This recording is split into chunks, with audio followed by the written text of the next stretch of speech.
I'm Desiree, my wonderful, lovely, beautiful friend in the health journey, spirituality, yoga, meditation, everything you can say under the sun. Desiree is your girl too. Now, Desiree, is it okay if I celebrate your greatness today?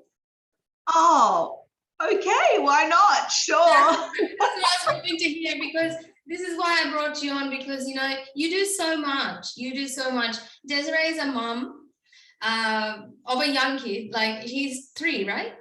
He's 5, he's just started kindy. Oh, he's 5 already, quick. sorry. Time goes quick. Yeah, okay, yes. So he's a 5-year-old, so you know how it is, handful. And then she's also an entrepreneur. She's a public speaker. She is a women's health coach, proud partner to Ben. And what else don't you do? Like, she does everything, basically. But you know, you hold the space so gracefully, especially from the time that I met you, the days that I met you, when you were bedridden, basically, you know, when I met you.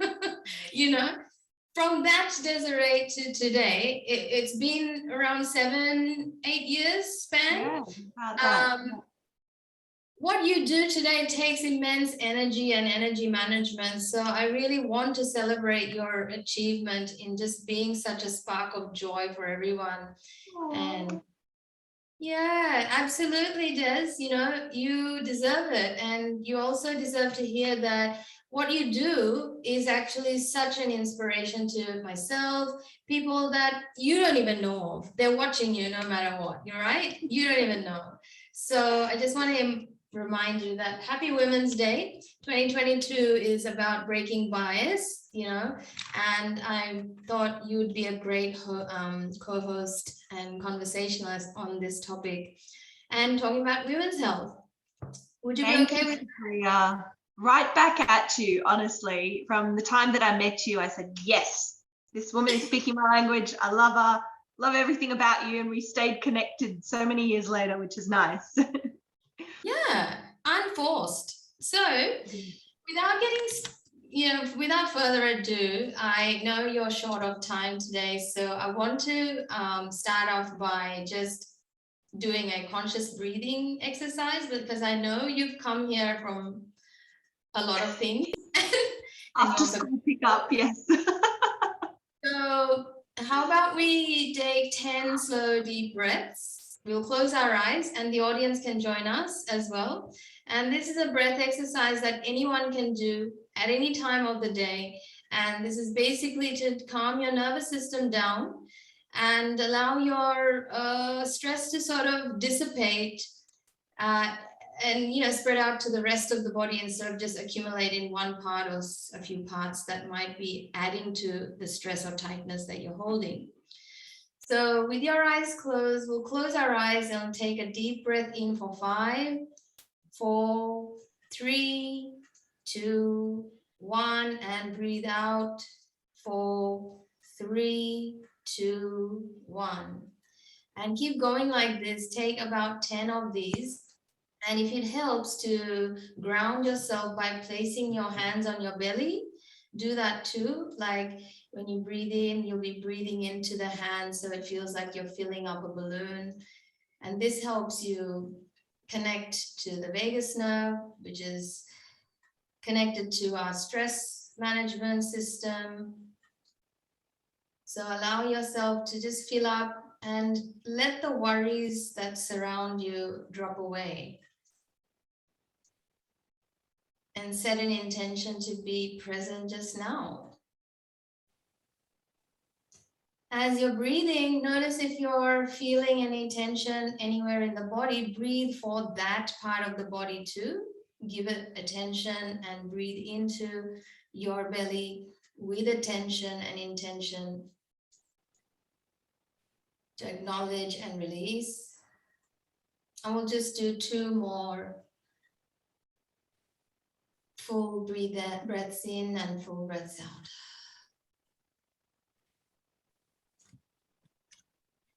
Cool. So let's open our eyes. Hopefully that helps you sort of ground. I know you're Vata, right? Yes. So it's very easy for Vatas to feel really tense very quickly because that's the energy. But all right, so let's get started. Look, I won't interrupt in any of this because this is your forte. You help women with their health, right? So what do you think that a woman listening right now needs to know, particularly about her when it comes to her health? What do the women need to know about their health? Yeah.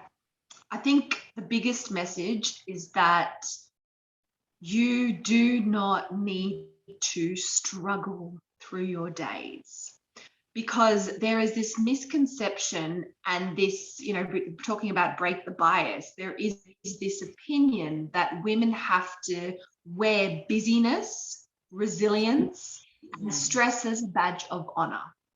And, whether you're an entrepreneur, whether you're a stay-at-home mum, whether you don't have kids and you're a career woman, it seems to be we have this rushing woman syndrome. And I am notorious for that. Hence, it is something I have to practice because it is my default mode. So we need to really smash the stigma that in order to be successful or feel important or valued or worthy of love, we need to be busy. We need to be, stressed. We need to be doing 150 things, because that is not the case. And often when we are doing all those things and not just being, we are struggling through our days, not only mentally, but emotionally and physically. And when you struggle through your days, life is not fun and you cannot be your best self. So what I mean by your best self is we all have this beautiful, connection to source, connection to spirit, and authenticity. And there's only one of us. There's only one of you on the planet, in this universe at this moment in time. And we cannot be that version of ourselves if we are wired, tired, amped up, stressed out, all at the same time. So if there's anything in terms of a message that I want to get out there, is that you do not need to struggle through your days. You deserve to feel well. You deserve to practice self-care and take the time for yourself, and you deserve to enjoy life and what you do rather than just ticking off to-do lists, racing through things at 100 miles an hour. Now that is easier said than done, and there's steps that you would work with your clients as well as myself to help them get there. But I think that's the biggest bias or misconception that I want to just smash, is that success is not, and worthiness is not, being busy until 2 a.m. in the morning. Yes. That's actually interesting. So now I want to actually ask, so for the ones that are doing the 2 a.m. late nights and early mornings, what does it cost them? What does it result in? I mean, it's all good and well and to say we won't, but I don't think we listen to that, We'll still go into our normal default patterns. What's the cost of it? What's the pain? Even 1 hour's less sleep at night throws your blood sugar levels off. It increases your cravings. It raises your cholesterol, your blood pressure. It has, so from a physiological point of view, massive ripple effect, right? If you're not getting the deep restorative sleep that you need before midnight, you're already behind the 8 ball. You're not going to be able to lose weight. You become more snappy. So mentally, you're in this heightened state where your nervous system is in that fight or flight response, and you cannot react to things in the outside world. And God knows, in the world that we're living in at the moment, everything is unpredictable. But the resilience is not there to deal with stress or deal with circumstances if your sleep is compromised. And a whole bunch of different things, but that would be the biggest things that I think of, is that it creates, and that can create a problem in your relationships. You might be moodier and snappier, or not see things from a point of view. You might be yelling at the kids too much because you're feeling tired, which is understandable, right? Yes, that's how it starts showing up. That's how it starts showing up in your day to day. Yes. Yeah, but then, what I really want our listeners to hear is that, what's happening in the middle, that we're not realizing is what you just said.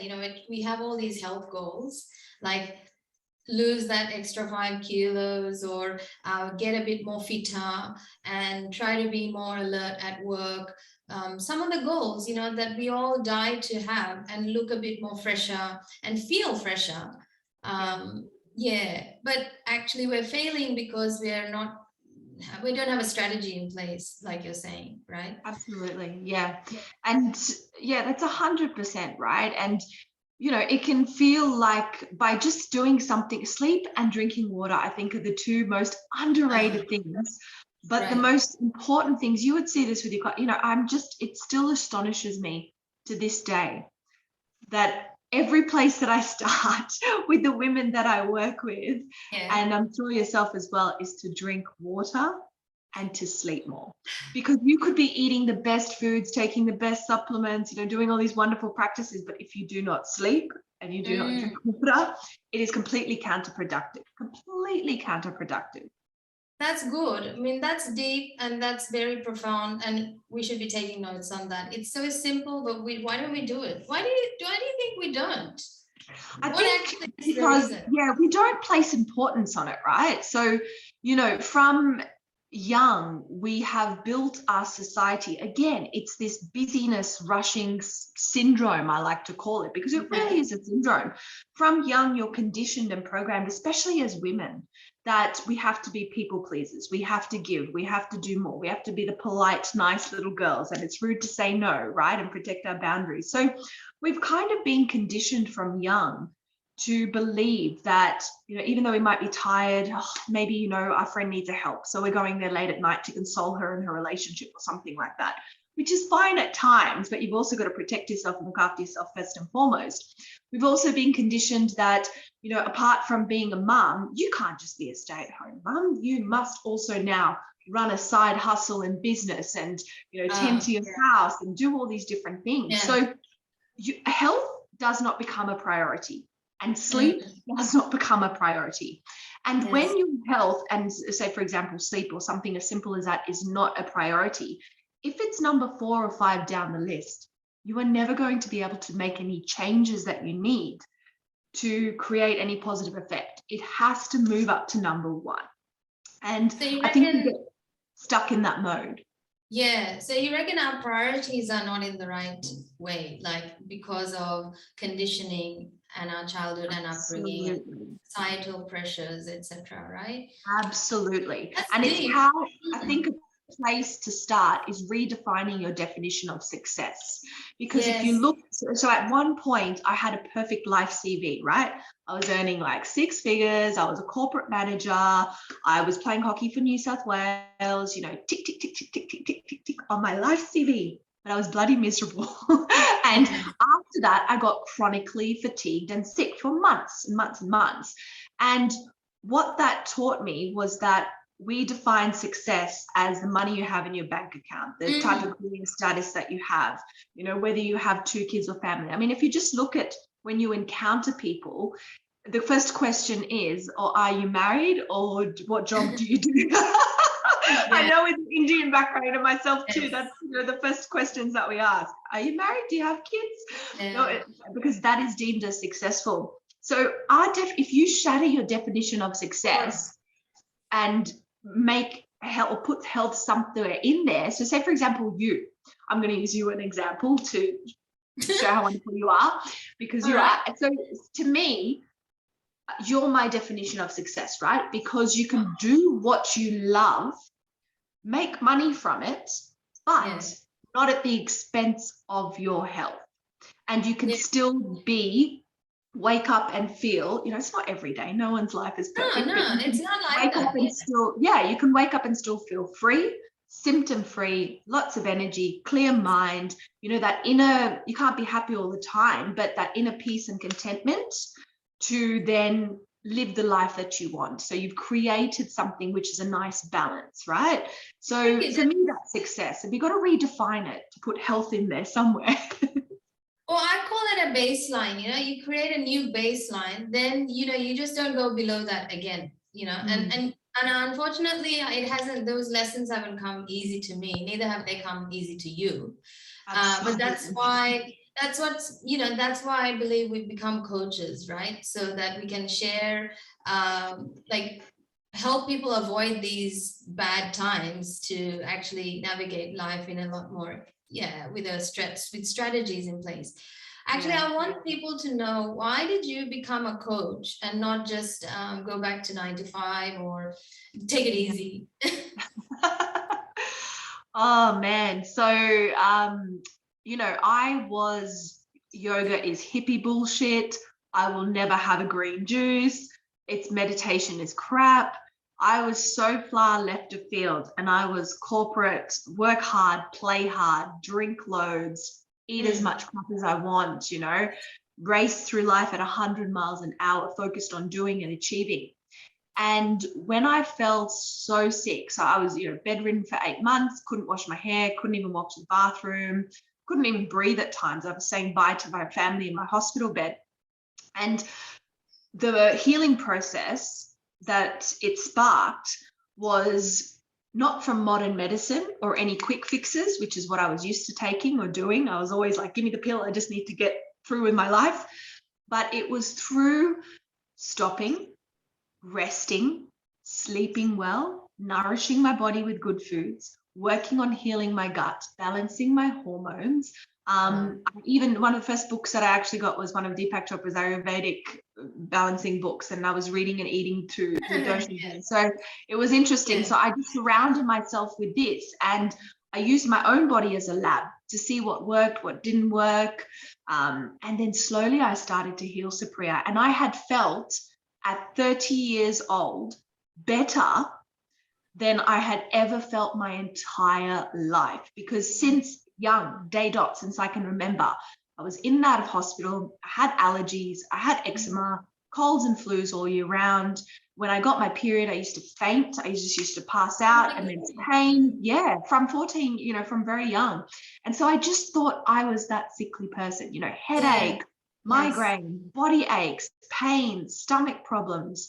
And You name it. I know people, and I think I was slightly like this too. I had numbed myself with Panadols and all that, because I just accepted this baseline of living where I just had to be in pain and not talk about it and deal with it with just hiding in life. Absolutely. It becomes numb. The word that you used is spot on, because it becomes, you get used to your new normal, and you never really know how good you could feel. So I thought it was normal for me to wake up with feeling like hungover. I mean, most of the time I was hungover, but wake up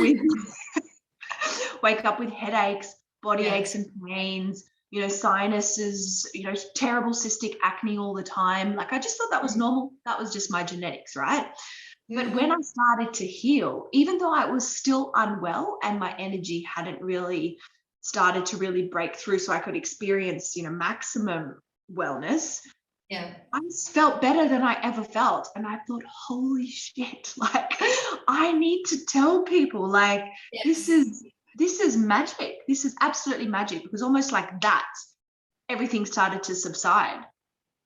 And that's really great to hear, because look, you went through a type of catharsis, we might call it, and then you met your real, true healthy self through taking your time, slowing things down, and really tracking yourself to experience this new level. And it didn't stop there. You were able to sustain it up until now. You've reached a different level. And this is why I think we have to make note that a lot of us don't have the capacity to take more on, because we haven't created that baseline for ourselves, right? So that's why I wanted to acknowledge your achievements today, because you have a baby now. Before, you couldn't look after yourself. You had to be looked after. Now you have a baby. You know what I mean? Yes. And you know what? Health is not, I used to think health was a destination. It was I'd get there and yay, I'd be healthy, everything's right. But it's not, it's very, up and down. It's very much of a journey. It's not linear, right? And even after Phoenix, talk about this. That's why I speak so passionately about the stress and busyness, because, I spoke to a lovely lady this morning, and she said that when you are stressed, within 10 minutes, your microbiome in your gut changes, and your gut is your second brain. It's responsible for your immune system, so much. And after having Phoenix, I wasn't prioritizing myself or my practices, and just simply from more stress, lack of sleep, my food didn't even change too much. But again, I had an autoimmune attack. But the good thing was I had that baseline, and I had the tools on my tool belt to know what to do to heal. So it's not to say that you will get to a place where you'll be fine, because life always has challenges. Shit hits the fan with what people are going through now, the floods, etc. Some of my friends who live very, straight and narrow, well lifestyles don't have access to the food they would normally eat, and they're having to, try and get things where they can. So there will definitely be these challenges, but knowing that you've got that foundation and baseline and the knowledge and tools to actually give your body an environment to heal again is magic. The flexibility and resilience.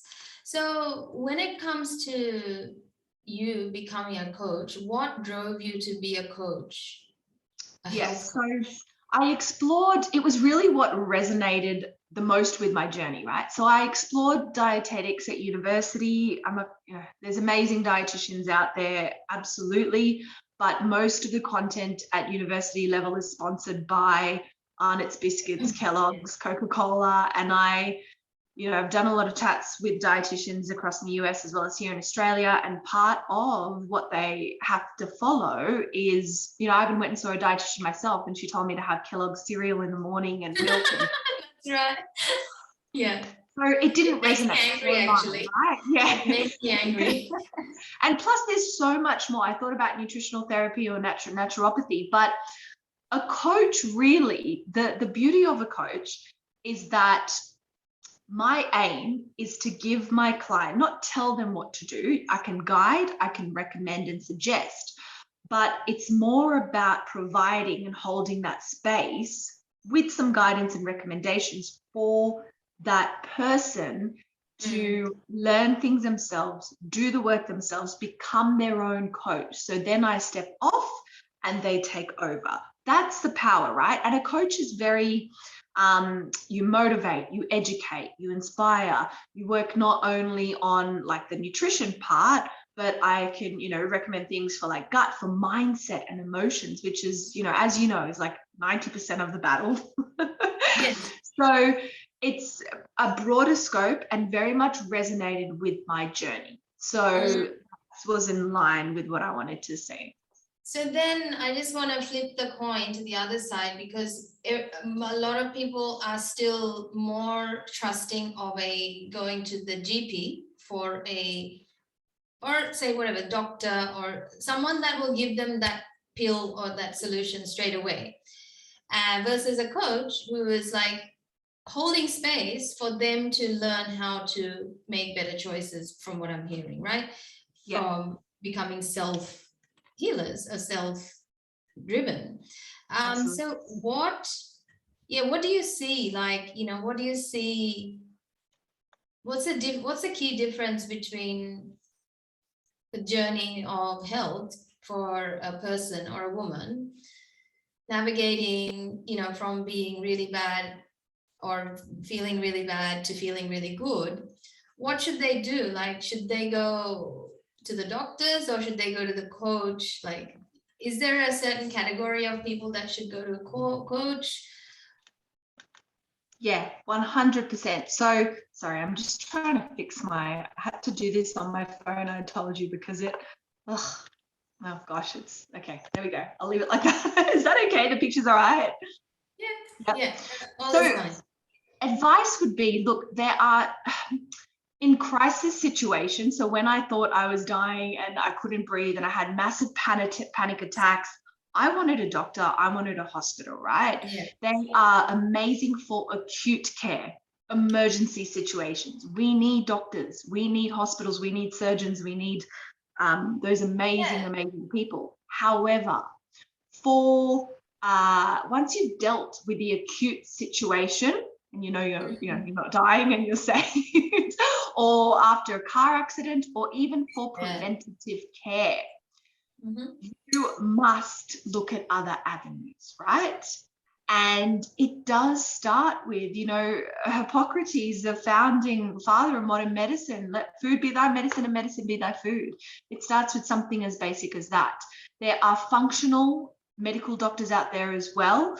So doctors who have been frustrated by their limitations in the mainstream pill prescribing industry and have decided to learn additional practices such as Ayurveda, such as naturopathy, etc., to help their patients and the whole body. There are naturopaths, there's practitioners such as yourself. I mean, Ayurvedic medicine is so powerful. Or even just finding, a coach, someone specific. There's so much out there. I would say lead by instinct, trust your instincts, because at some level, we know this lifelong pill that they're giving us is not good. We know that we should not be on it. We would feel it. Our intuition is telling us, the doctors that I went to for chronic fatigue, I don't know why, because I was always taking a pill, right? But for some reason, they wanted to give me anxiety medication and depression medication. And for some reason this time I listened to my gut and I was like, no, it's not that. And I'm glad I didn't, because that in itself has many different problems. So I would say acute care, go to your doctor, go to your hospital. But if you want to preventative care, and before you get to a stage like me where you can't get out of bed, do something about it. Engage with a practitioner, an alternative. I don't even like that we are called alternative health practitioners, because it shouldn't be like that, but we are. So engage with an alternative health practitioner. Find who you resonate with, whether it's an Ayurvedic practitioner, whether it's a naturopath, whether it's a health coach to start with, and then I can refer you to other people. So that side in terms of preventative care, and listen to your body. Your body is communicating to you. So before you get to the stage where you end up in hospital with, gallbladder pain and they just remove the organ, I mean, we do need, every organ's there for a reason. Listen to the signs. If you have indigestion, if you are burping after eating fats, perhaps running to the toilet, listen to those signs. Even this headache, because, it's also frustrating, but you would resonate with this, because I feel good and balanced most of the time. When I have a little headache or something, I'm like, what's happening? I need to fix that. I've gone so soft, I can't deal with it. But my body is trying to communicate to me, right? So pay attention to the signs, pay attention to the communication, listen, engage with alternative practitioners. And even if you are on medicine right now, don't despair. I mean, it's there for a reason. It's there for a reason to maintain balance. Absolutely. But you can also work with practitioners to come off that slowly. Another thing to sympathize with for a lot of women I've met along my journey is this: they don't have a supportive environment where they have reminders like, just remember, there's another option, I think sometimes our environment can also convince us that I'd rather have the pill and just forget about it, because that's how, people want you to be happy all the time. People want you to be okay all the time. And so sometimes it's hard for us to kind of make those decisions, especially in the early stages. I feel like when you're trying to make this shift from being reactive to proactive, there's a timeline involved, right? There's a bit of time. That's why I feel coaching is really helpful, that someone is holding you accountable and also talking you through the hardships that come along with making this big, amazing change that's going to pay you dividends over the course of the rest of your life. Hold on, Supriya. You hit the nail on the head. And that's what I should have articulated. That's fine. No, I went to practitioners. I went to a dietitian. They gave me a list of maybe 20 things to change. I went home and threw that list in the bin because it was too hard. So a coach, I hold your hand, give you small steps. You're finding this challenging or hard to deal with emotionally. Okay, let's explore that. Why? Yes. What are your beliefs around it? How can we make that work? So the changes that you make are gradual. So it takes the stress out of it, because more stress making the changes is also not good. So a coach can really take the stress out, hold your hand, give you specific guidance on all levels, and be there in your corner, really. It's like a friend. This is the kind of dialogue and narrative I'm here to encourage in all of us. Like, I want you to also advocate for this, because I remember when I met you and you said, you know, everyone in your life is actually helping you get back on your feet at that time, you know. But that's exactly what kind of life we need to create for ourselves, where everybody is helping you stay aligned. And may that be your coach or your mentor or your teacher. They are still people on your journey too. And you can still create a great, healthy relationship and friendship with them, you know? Like, I think a lot of us are scared to step out because we think, oh, well, I won't have any friends left in my life if I go this way, you know? Because it's a social thing. You know what? It's a social belonging thing. So along the journey, I call it like shedding, you find out which friends are your true friends, and you find out which perhaps don't serve you. And that's okay, because then new relationships, such as the one that we had, come into your life, and they become your advocates and pick you up. So yeah, find a community, find a tribe, find people that will lift you up.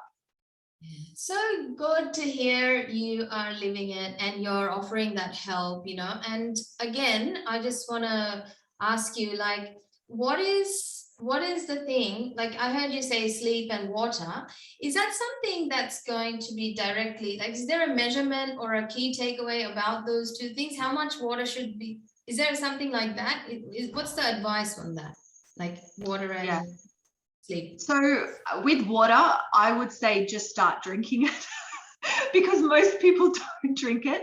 But my key takeaway with that is whatever action step. So if you think about water, right? If someone says to you, just drink water, you're like, yeah, I will. But they probably won't change their daily habits because they haven't gotten specific about what they need to do to set them up for success with drinking water. So pretty much everyone that sits in front of me, you know, who I coach, drinks maybe no more than 3 to 4 glasses of water a day, like maybe even less, right? So I would say to be successful at something, say that one small step, prioritize that. Make it your goal and priority for 2 weeks straight, or until it becomes second nature and you don't even have to think about it, right? 3 to 4 glasses is not enough? Is that what you're saying? Like, or what are you saying about water? So water, it varies for people, depends on activity, depends on, you know, how much you slept, what you're eating and your diet. But I would say average 2 liters, sometimes more, sometimes less, sometimes, you know, sometimes I drink a hell of a lot more than that. If I've had a busy day. So, you know, you don't want your urine to be yellow or orange. One lady said orange. You don't want it to be smelling. You want liquids to be cut, because that's your detoxing mechanism, right? So that's one of the detoxing pathways. You want it to be coming out. You want it to be taking all those toxins out of your system. You don't want it to smell. You want it to be clean. So, you know, drink water and start small, right? Set that small goal for yourself. Or it could even be the same applies to sleep. So whether your small goal is I need to go to bed earlier or I need to drink more water, make sure that that small goal is your priority for, say, 2 to 3 weeks, right? Only that, stick with that, and then get specific about it. So in the case of water, you might have to put a jug of water next to your bed so when you wake up in the morning, you drink that. You might have to set reminders on your phone every hour, have a couple of sips, right? Yeah. You might have to implement something where you go out and buy a fancy water bottle and put some lemon and mint and strawberries just to enjoy the taste. So you've got to figure out what obstacles will stop you from achieving that. Focus on that small goal of drinking water or, you know, getting to bed earlier as long as you need to. And then once it's automatic and it's in your unconscious mind, move on to the next step, which could be then I'm going to get to bed earlier. And then think, okay, what's my bedtime routine? Do I need to turn off all devices at 9 o'clock? Do I need to set an alarm to go to bed? Yes. Yeah. Well, I know we've got to be on time for you because you've got something to do with Phoenix. That's okay. So just going to quickly wrap up with that, with saying that water, I think a good indicator, which we also recommend in Ayurveda, is look for the urine color, because that really is an indicator for whether you're drinking not much or not enough, because if it's yellow or has that coloring to it or a smell, then that's an indicator that you do need to drink more water, and drink. And it's so funny you said Phoenix is so cute, my 5-year-old. So when he goes to the toilet, he comes out, he's like, I think I need to drink more water. My wee is a bit yellow and smelly. I'm like, yes, darling. And we know this stuff, but we just want to remind you that, you know the right things. Just that's it, because stress management comes from these little micro habits that we create, right? So we can't wait for the retreats and the holidays and the glasses of wine. We have to make it a habit to do it anyway, so because it costs us a lot of opportunities and greater health in other areas of our life, right? From what you shared, is like it shows up in your relationship at work, your client relationships, and your own desire to be better in life. One last thing I want to also reinforce is that by defining success for ourselves, we also get to say no to what doesn't align with us. Be it like, if you don't want to work a 9-to-5 job, then you can also say no to 9-to-5 jobs and find a way to make an earning. Another way to make an earning. There are many ways to make earnings. You don't have to believe the BS, that trajectory, that formula that we've been taught.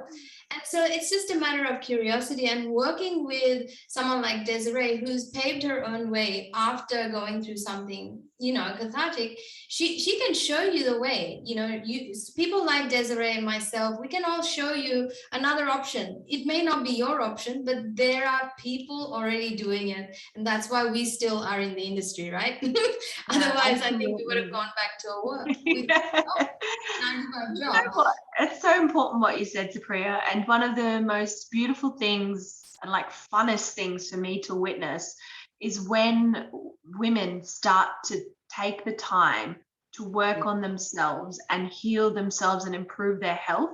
They get to that point where they then do things where they're like, I'm going to quit my job because I hate it and it's not serving me anymore. Or, you know what, I really used to love this. I'm going to start doing art again. Or so it automatically has this beautiful ripple effect, into those areas. Exactly. So it is like the key to life, I guess, health, but sometimes we just have to work with the right people and also have this openness to knowing that no one is a bad thing here. Doctors have their own place, so do coaches, so do, the ancient sciences that pair up. But really, we have to be in charge of it all, right? We have to become better decision makers. So with women's health coaching, what is it that you are wanting to share with our audience today? You said that you had a gift to give away. I know I sound really great. I don't know how to announce these things. So every day that I'm at a guest, I'm like, you told me you had something to give away, and I sound like I'm greedy or something. One of the things I want to really quickly say is that all of the guests, the female guests that I've brought on, are such authentic, passionate entrepreneurs who have created products and services that are going to benefit you and give you a really reset in your life, and it's going to impact you positively. So that's why I'm like, I need to ask this. I need to make sure you hear that there's a great giveaway here, because these are not just false promises. These are formulas that they're sharing with you to take you to the next level. And that's what we're doing. All right. So I just thought I'd share that. Because, I'm actually going to share can I share 3 things? Go for it. Damn, 3, not 1, 3. So if you connect with me via Instagram's probably the best way, or Facebook, send me a message. You can go onto Facebook and send me a message, or you can go onto my website, desireetaylor.com.au. And all you have to do is just message me 30-minute health consultation, and we can book in that for free, right? So chat with me. I go through your background, your history, your diet, your lifestyle, make some recommendations on what would best suit you, perhaps what the path is to take. And that's probably a really good place to start. So hit me up for that free 30-minute health session with myself. Otherwise, what I've got running at the moment is a 1-week free trial on my Women's Wellness Warrior Hub, which Supriya is a part of as well. And it's an app on your phone that you can download. Yeah. So that you can connect through via Instagram as well. In my bio in Instagram, I've got links directly there. Also on my website, there's a 1-week free trial. There's I wanted to create this one-stop shop, right? That has everything. So recipes, meal plans, yoga classes by Supriya, HIIT sessions, meditations, blah, blah, blah, blah, blah. Go and try it out. Thank you for having me, Supriya. Oh, well, thank you so much for gracing us, you superwoman, and have fun with Phoenix tonight. And thank you for making time for this amazing celebration of amazing women. Inspiration. Thank you, darling. Thank you. Bye. Thank you for taking the time out to watch this live, and please do take advantage of all the gifts that our guests are sharing with us, because this is this journey of reclaiming ourselves, our power, our path. We need to do it together. We have support available. So hopefully this is really inspiring new thoughts, new energy, and inspiring you to go, right, maybe there is another way. Maybe there are certain things that I can do differently. Hopefully that's making that possible for you. Now, tomorrow we've got a special guest and the final guest of our 5-day series, live series, and we're going to talk wealth creation for women with Madhu Chaudhary. And she's a mentor for wealth creation, and I can't wait to bring her to you. So thank you so much. See you tomorrow, our final day.